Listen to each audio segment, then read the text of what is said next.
Welcome to విజయ గుంటూరు వంటలు. ఈరోజు పులిహోర చేయబోతున్నాను. ఒక అర కేజీ బియ్యం తీసుకొని నానబెట్టుకున్నాం. ముందు రైస్ ఉడికించుకోవాలి. ఒక 100 గ్రాముల చింతపండు కూడా బాగా నానబెట్టుకొని గుజ్జన్ని తీసేసుకోవాలి, ఉడికించుకోవాలి. ఒకసారి ముందు కడుక్కుందాం. చింతపండు దుమ్ము ధూళి ఉంటే మొత్తం పోయిద్ది కదా, శుభ్రంగా ఒకసారి కడిగేసి నీళ్ళు పంపేసి మళ్ళీ నానబెట్టుకుందాం.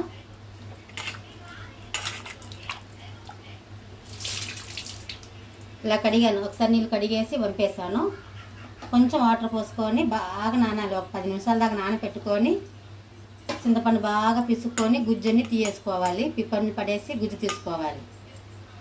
పెళ్ళిళ్ళకి కానీ శుభకార్యాలు కానీ దేనికైనా పులిహోర ఉండాల్సిందే కదా. ఈరోజు చేస్తున్నాను. ఈరోజు సాటర్డే కాబట్టి చేస్తున్నాను. ఉడికించుకుంటున్నాను. ఇలాగా చింతపండు గుజ్జు ఇలా తీసేసుకోవాలి.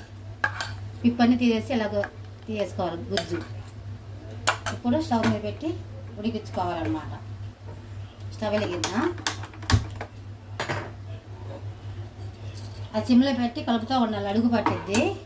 దీంట్లో కొద్దిగా పసుపు వేసుకోవాలి, 1 స్పూన్ దాకా. చిన్న స్పూనే నేను తీసుకున్నాను, 1 స్పూన్ దాకా వేసుకోవాలి. కలుపుతా దగ్గరుండి సిమ్లో పెట్టుకొని కలుపుతూ ఉండాలి, అడుగు పట్టిద్ది. ఇది 2 రోజుల దాకా నిలవ ఉండిద్ది. మన ఏదైనా ఊర్లకి వెళ్ళినా ఇలాంటి చేసుకుని వెళ్తే దూర ప్రయాణం బాగుండిద్ది అనమాట. మధ్యలో తినకుండా పులిహోరతో సరిపెట్టుకోవచ్చు. చపాతీలు పులిహోర అదన్నీ చేసుకుని వెళ్తే బాగుండిద్ది. 2 రోజుల దాకా నిలవ ఉండిద్ది. సిమ్లో పెట్టి బాగా కలుపుతూ ఉండాలి, బాగా ఉడకాలన్నమాట.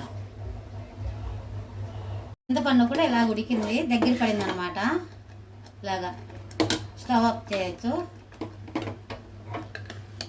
ఇలా ఉండాలన్నమాట, ఇంత గుజ్జుగా ఉండాలన్నమాట, గట్టిగా. కొంచెం ఇది రైస్లో వేసి కలిపేయాలి. ఇది పక్కన పెడదాం. రైస్ ప్లేట్లోకి తీసుకుందాం. రైస్ కూడా ఇలా బేషన్లో తీసేసుకున్నాను. రైస్ మాత్రం మెత్తగాను పొడి పొల్లాడుతూ ఉండాలి. పలుగ్గా ఉంటే అసలు బాగోదు పులిహోరకి. గట్టిగా ఉంటే మెత్తగానే ఉండాలి. మనకు అరుగుతాలు కూడా మంచిదన్నమాట. ఇలా ఉడికించుకొని ఇలాగా బేషన్లో తీసుకున్నాను కాబట్టి ఇప్పుడు దీంట్లోనే సరిపడినంత ఉప్పు వేసుకోవాలి.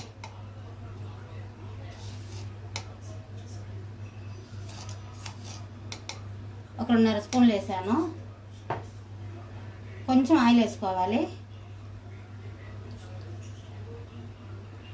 అలాగే కరివేపాకు కూడా ఒక 4 రెబ్బలు, ఇలాగా 4 రెబ్బలు తీసుకొని ఇలాగా వాటర్లో కడుక్కోవాలి శుభ్రంగా. పచ్చి కరివేపాకు వేయాలి, అప్పుడే పులిహోర బాగుండిద్ది అనమాట పులిహోరలోకి.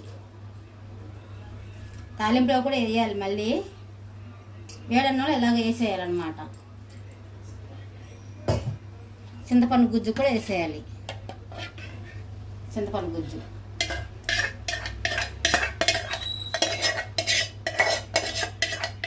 బాగా కలపాలి. రైస్ పెట్టాలాగా గుజ్జు ఒక సైడ్ నుంచి ఇలా కలుపుకోవాలి.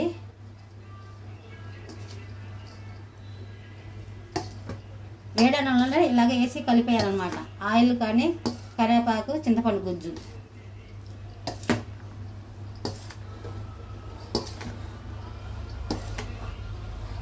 బాగుండిద్ది అనమాట. ఇప్పుడు వినాయక పండుగ కూడా వస్తుంది కాబట్టి రోజుకు ఒక ప్రసాదం చేసుకోవాలి. రోజుకు ఒక ఐటమ్స్ ఆ స్వామివారికి.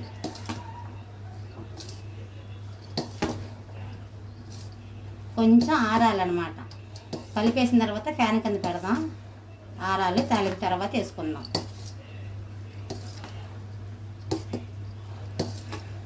మెత్తగానే ఉండాలి, పలుగ్గా ఉండాలి. అసలు పులిహోర బాగోదు.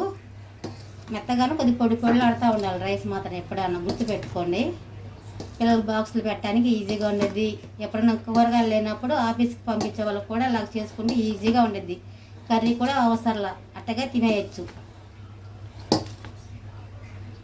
సరే కలిపాను కదా, ఫ్యాన్ కింద పెడదాం. కొద్దిసేపు ఆరాలి చల్లగా.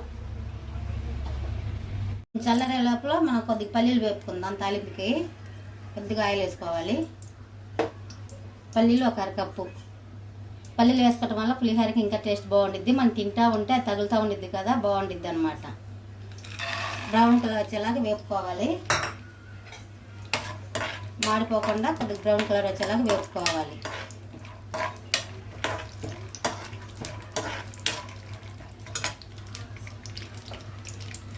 పల్లీలు కూడా అలా వేపుకోవాలి, అప్పుడే బాగుంటుంది. స్టవ్ ఆఫ్ చేస్తున్నాను. ఒక గిన్నెలో తీసుకున్నాం. ఇలా బ్రౌన్ కలర్ వచ్చేలా వేపుకుంటేనే బాగుండిద్ది. మన పులిహోరలో తినేటప్పుడు మనకు క్రిస్పీగా తగులుతూ ఉండిద్ది అనమాట. అది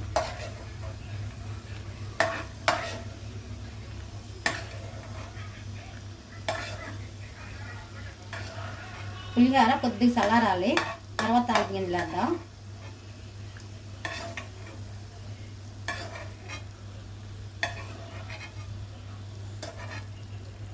ఇది పక్కన పెడదాం. వెలిగించాను, తాలింపు గింజలు వేసుకుందాం. అన్నీ కలిసి ఉండిద్ది. ఆవాలు, మినపప్పు, జీలకర్ర, పచ్చనిపప్పు అవన్నీ కలిసి ఉండిద్ది అనమాట. కాస్త ఆవాలు ఎక్కువ వేసుకోవాలి తాలింపు గింజలు. అప్పుడే పులిహోరలకి కొంచెం బాగుండిద్ది అనమాట. టేస్టీగా ఇంకా బాగుండిద్ది తగులుతూ ఉంటే. ఇలా పచ్చిమిర్చి ఒక 8 తీసుకున్నాను. ఎండుమిర్చి ఒక 10, కరివేపాకు 3 రెబ్బలు. ఆవాలు చిట్టుపట్టలాడిన తర్వాత వేసుకుందాం. గింజలు కూడా వేగింది, ఇప్పుడు వేసేద్దాం.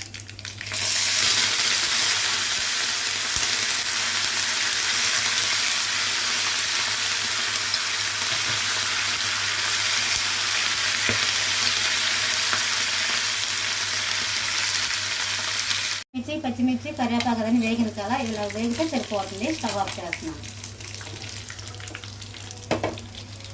ఇప్పుడు వేసేద్దాం.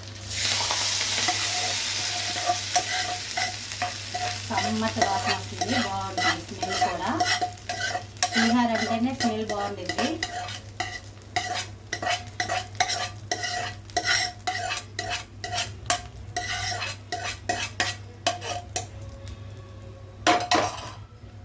పల్లీలు కూడా ఇదన్నీ వేసి బాగా కలుపుకోవాలి. తాలింపు గింజలన్నీ కలిసేలాగా.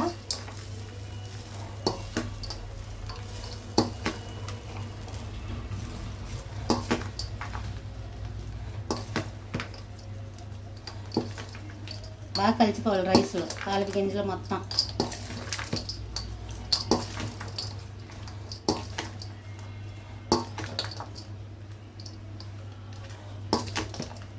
చాలా టేస్టీగా బాగుండిద్ది. మీరు కూడా కంపల్సరీ ట్రై చేయండి. సింపుల్ రైస్ ఉడికించుకుంటే ఇదన్నీ ఉడికించుకుంటే సింపుల్గా చేసుకోవచ్చు. రుచిగా ఉండిద్ది, మనం తింటానికి కూడా బాగుండిద్ది అన్నమాట. పిల్లల బాక్స్లో పెట్టడానికైనా బాగుండిద్ది. అంతే, ఒక ప్లేట్లో తీసుకుందాం. ప్లేట్లోకి తీసుకుందాం.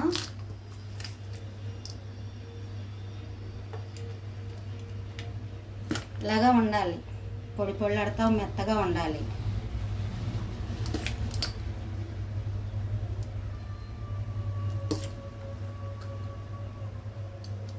మీరు కూడా కంపల్సరీ ట్రై చేయండి, ఈజీగా ఉండిద్ది. ఇప్పుడు వినాయక పండుగ వస్తుంది కదా, రోజుకు ఒక ప్రసాదాన్ని స్వామివారికి పెడితే మరి చాలా మంచిది అనమాట మన కుటుంబానికి. ఇంతేనండి వీడియో. మా ఇంట్లో వాళ్ళకి చాలా ఇష్టం అనమాట పులిహోర. చేస్తూనే ఉంటాను, మధ్యలో శనివారం, శుక్రవారం చేస్తూనే ఉంటాను. సరే, ఇంతేనండి వీడియో. మా వీడియోకి నచ్చినట్లయితే లైక్ చేయండి, షేర్ చేయండి, సబ్స్క్రైబ్ చేయడం మాత్రం మర్చిపోకండి. మంచి మంచి వీడియోలు చూపిస్తే నచ్చితే మీ ఫ్రెండ్స్ కూడా షేర్ చేయండి. నెక్స్ట్ వీడియో కలుద్దాం. మళ్ళీ ప్రసాదాలు చూపిస్తాను.